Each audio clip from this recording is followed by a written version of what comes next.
Hello everyone. Today we'll discuss the structure of DNA and then structure of RNA. So we already have seen the eukaryotic cell and typical structure of nucleus. So we already know the DNA is present in the nucleus of eukaryotic cell. And this DNA is our genetic material and it has all the information for existence and development of living organism. So DNA is a very important material in each and every cell of organism. So yes, we'll discuss quickly the structure of DNA and it's very interesting also. So we'll start with the its full form. DNA stands for deoxyribonucleic acid. Deoxyribonucleic acid. So now today we'll also have to learn what all components it has in it. So it has altogether 3 or 4 components. We'll see one by one. So first component is nitrogenous bases. Nitrogenous bases. So nitrogenous bases also has 2 types. First is purine and another is pyrimidine. Purine also has its 2 types, adenine and guanine. And here adenine and pyrimidine, thymine and cytosine. Now remember here when these nitrogenous base pairs forms a complementary base pairing with each other, then one purine and one pyrimidine has to be there. So like for example, A is denoted as A, adenine is denoted as A, thymine is denoted as T, cytosine C and guanine G. Now A has to combine with T with double bond. Always remember, A has to combine with T with double bond and G has to combine with C with always triple bond in between. So we can also write it like this. A has to combine with T and G has to combine with C. So you can also write it like this, T, A, C, G. But you cannot write like A or maybe AG or TC. So these are all wrong complementary base pairs. So always remember one purine and one pyrimidine has to be there in the pair, complementary bases. So तभी तो वो एक दूसरे को complement कर रहा है ना. If A is there, then automatically T will come. If G is there, then automatically C will come. So remember, A and T has a double bond, में double bond होता है, and G and C has a triple bond. Remember this. This is a very important term in the structure of DNA. DNA का backbone और वो पूरा जो उसका skeleton है, जो ढांचा है उसका, वो इस पे ही होता है. इसमें अगर ऐसा मे भी कोई एरर आ जाता है, जेनेटिक एरर, अगर ऐसा एक अलग कोई पेयर फॉर्म होता है तो दैट विल बी वो एक बड़ा डिजास्टर हो सकता है उस लिविंग ऑर्गेनिज्म के लिए. सो यस, पहला हमने पढ़ा नाइट्रोजनस बेसिस. अभी हमें और एक चीज पढ़नी है. Because they are the complementary base pairs of each other, so there has to be in a equal amount में होना चाहिए. Like for example A plus T, G plus C, 50-50%, like 1:1 ratio में वो होने चाहिए. Always remember, they both should be in 1:1 ratio. ये equal amount में होने चाहिए because they are the complementary base pairs. And ये जो complementary base pairs 1:1 में होने चाहिए थे, ये चार्जॉब्स नाम के साइंटिस्ट ने प्रपोज किया था, इसलिए इसको चार्जॉब्स रूल भी बोला जाता है. They actually they have their share with the equal quantity, and ये प्रपोज किया था लाइक 1:1, याद रखो, they have to be 1:1 proportion, और ये जो 1:1 प्रपोर्शन में होना चाहिए ये चार-जॉब्स ने प्रपोज किया था, इसलिए उसको चार-जॉब्स रूल बोला जाता है. सो ये भी क्वेश्चन हो सकता है, मे बी साइंटिस्ट के नाम पे काफी क्वेश्चंस आते हैं. So first component of structure of DNA is a nitrogenous base pair.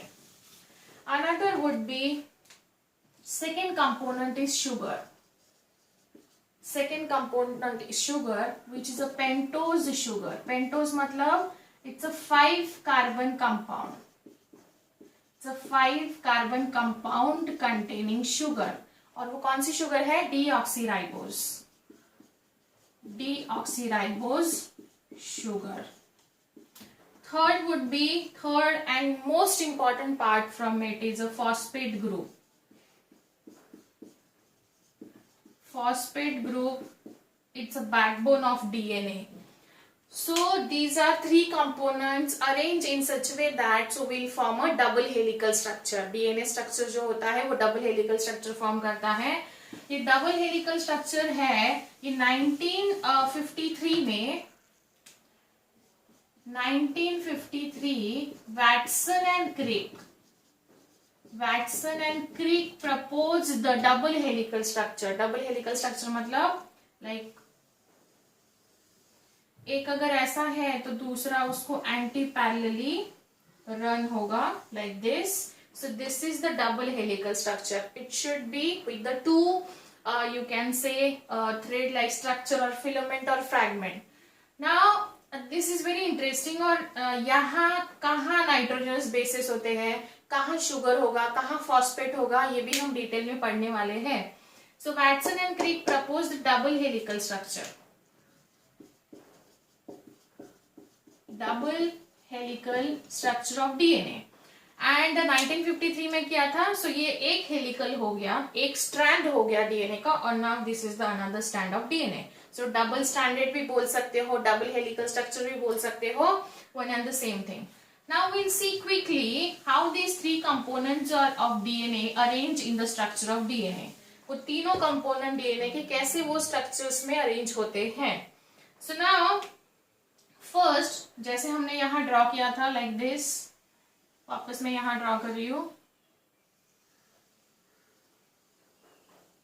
This is the structure of, this is how it should be, the structure of DNA.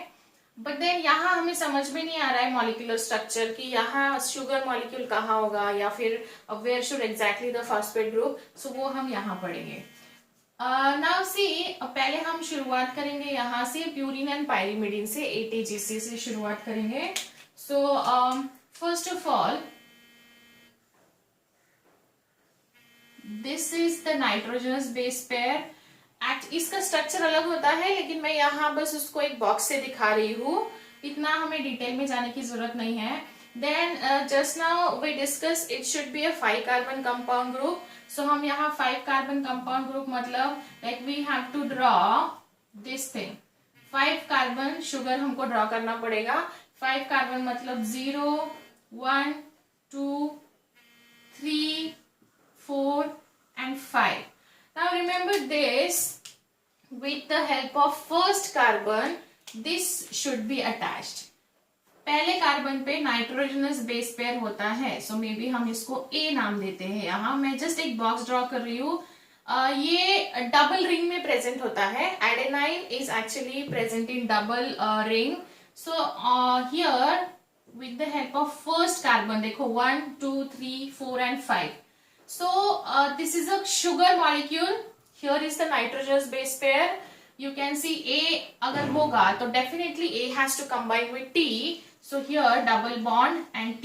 ये ऐसा हो जाएगा. Now see हमारे पास nitrogenous bases भी आ गए, sugar भी आ गया. Now what else is left? Phosphate group. अभी phosphate group कहाँ attach होता है? Phosphate group यहाँ attach होता है. This is the phosphate group actually. Here on the third carbon atom and first carbon atom पे nitrogenous base attaches होंगे. Now see, ये जो A and T है, ये जो दो bonds है, these are the hydrogen bonds. These are the hydrogen bonds. Bonds के नाम याद रखिए, इसलिए मैंने मॉलिक्यूलर स्ट्रक्चर आपको पढ़ाने का डिसाइड किया था, बिकॉज ये जो बॉन्ड्स है हर एक का नाम अलग है और मे बी क्वेश्चन आ सकता है. Now here is a hydrogen bond and ये दोनों के बीच में जो है ये जो sugar this is the nitrogenous base pair is combined with the sugar molecule and this bond, ये दोनों के बीच में जो बॉन्ड होता है इसको बोला जाता है ग्लाइकोसाइडिक बॉन्ड. मे भी आपने केमिस्ट्री में पढ़ा होगा, जब दो शुगर मॉलिक्यूल्स होते हैं मोनोसेचराइड और मोनोसेचराइड में भी ग्लूकोज एंड ग्लूकोज, सो ये दोनों एक दूसरे के साथ ग्लाइकोसाइडिक बॉन्ड में अटैच होते हैं. सो यस, यहाँ भी वैसे ही है, यहाँ nitrogen base pair and sugar के साथ कंबाइन है. This is the glycosidic bond. Now third and very important bond is this. ये जो थर्ड कार्बन एंड ये फॉस्फेट के बीच में जो बॉन्ड है, this is called as phosphodiester bond. This is called phosphodiester bond. तीन बॉन्ड्स आप याद रखोगे. Hydrogen bond, AT has a double hydrogen bond, GC has a triple hydrogen bond. Here it's a glycosidic bond, here it's a phosphodiester bond. तीनों bond याद रखने हैं. और अगर आपने अंडरस्टैंड की ऑब्जर्व किया होगा तो यहाँ हमारा ये ब्लैक मार्कर से जो ड्रॉ किया है, this is our nitrogenous base pair. Nitrogenous base pair and they are complementary base pairs with each other. अगर एक स्ट्रैंड पे मेरे पास ये स्ट्रैंड है, अगर एक पे ए होगा तो डेफिनेटली दूसरे पे टी ही आएगा, ना कि ए आएगा. सो यस, अगर मेरे पास एक स्ट्रैंड है तो ऑटोमेटिकली दूसरे स्ट्रैंड के बेस पेयर्स भी डिसाइड हो जाते हैं. So this is the nitrogenous base pair. Here with the red marker, this is the pentose और डीऑक्सीराइबोज शुगर. ये शुगर है. एंड हियर ये जो है, this is the phosphate group. This is the phosphate group. हो गए क्या हमारे तीनों components arrange in DNA strand. तो ऐसा ही इस इधर होता है. अभी हम इधर इस स्ट्रक्चर में उसको पढ़ेंगे. लाइक फॉर एग्जाम्पल, ए यहाँ होगा, टी यहाँ होगा, AT, एंड उसके बीच में फॉस्फेट फॉस्फेट वापस GC फॉस्फेट कनेक्टेड होगा. सो AT शुगर फॉस्फेट एक पूरा न्यूक्लियोटाइड हो जाएगा, फिर दूसरे इसमें जाएगा. सो ये अगर आपने नोट कर लिया होगा तो अभी हम पढ़ते हैं न्यूक्लियोटाइड एंड न्यूक्लियोसाइड क्या होता है. वो बहुत छोटी छोटी कॉन्सेप्ट्स है लेकिन एग्जाम पॉइंट ऑफ व्यू से इंपॉर्टेंट है. सो पहले हम पढ़ेंगे if there is a sugar plus nitrogenous base pair. अगर nitrogenous base pairs and sugar होता है तो the condition is called as nucleoside. Remember, nucleoside. Side हो जाता है, न्यूक्लियस का वो साइड हो जाता है, न्यूक्लियोसाइड. एंड न्यूक्लियोसाइड प्लस यहाँ क्या मिसिंग था out of this three components? Phosphate group missing था. तो यहाँ phosphate group is equal to, now see, nucleoside means sugar and nitrogenous base pair, but उसके rather than writing sugar and nitrogenous base मैंने बस nucleoside लिखा है. तो यहाँ मैं आपकी अंडरस्टैंडिंग के लिए वापस लिख रही हूँ nitrogenous base pair. So nucleoside means this and phosphate group जब आ जाता है तो it is called as nucleotide. Tide हो गया, देखो वो कंप्लीट 3 एलिमेंट्स जब आते हैं तो it is called as nucleotide. और जब 2 ही एलिमेंट रहेंगे which is called as nucleoside. Remember this is a very important term in terms of exam. So ये आपको याद रखना है. तो न्यूक्लियोटाइड में तीनों कंपोनेंट्स आ गए. तो जब न्यूक्लियोटाइड में तीनों कंपोनेंट्स आते हैं सो मैं यहाँ एक बड़ा सा हेलिकल यहाँ शो कर रही हूँ. This is A, this is T, this is G, C, C, G, T, A. ऐसे एक इसमें मतलब एक इसमें 10 बेस पेयर्स होते हैं. 10 बेस पेयर्स होते हैं। ऐसे एक जो लूप होता है या स्ट्रैंड का जो कॉइलिंग होता है वो it acquires a 10 base pairs. And अगर ये आपको यहाँ समझ में आ गया होगा तो हम और थोड़ा सा उसको पढ़ेंगे। So now it starts with 5. This is the polarity. DNA, a double helical structure, also has its own polarity. 5 से शुरू होता है, 3 पे खत्म होता है। 3 के साइड में 3 नहीं होना चाहिए, 5 होना चाहिए। सो ये जाएगा ऊपर 3। 5 and 3 नेबर्स होने चाहिए, 5 and 3 दूसरे एंड पे भी नेबर्स होने चाहिए। So because of this nature of DNA, it is called as anti-parallel strands with each other. Or you can say the both strands are anti-parallelly running with each other. Anti-parallel होता है, double helical होता है। And always remember, अगर आपको short form में ऐसा बताया गया है dsDNA, ds का फुल फॉर्म होता है double stranded DNA, double stranded DNA. और अगर ss बोला है SS, तो this is a single stranded DNA, single stranded DNA. अभी पोलैरिटी क्यों होती है, क्या होती है, ये इतना डिटेलिंग में हम नहीं जाएंगे। For NDA and SBI and other competitive exams you can have this level के questions only, who propose a DNA a double helical structure and dsDNA double stranded DNA ssDNA, इस पे ही questions पूछे जा सकते हैं। So remember this structure only, इतना कर लिया, nucleoside, structure of nucleotide, it's more than enough, and also components of the DNA. So इसको notebook में draw करिए and I hope आपको समझ में आया होगा। Now in next session we'll discuss the structure of RNA. It's also very interesting, and see you in next session. Thank you.